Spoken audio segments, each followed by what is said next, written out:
今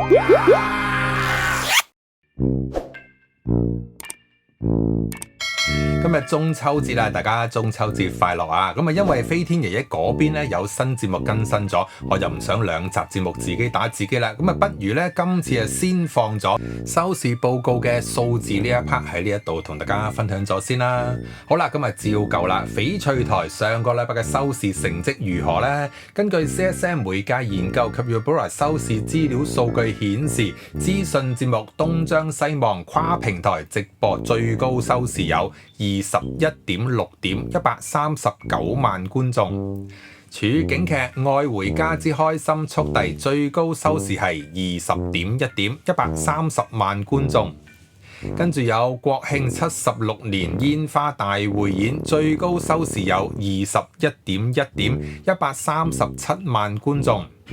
然之後有巨塔之後啊，上個禮拜咧首播啊，最高收視幾多呢？20.8點135萬觀眾。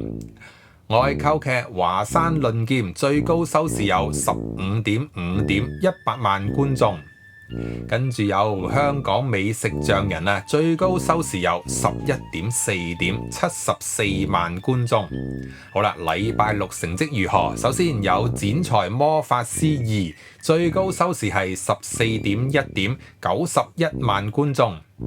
電影方面有《逃獄兄弟2》，最高收視係13.4點87萬觀眾。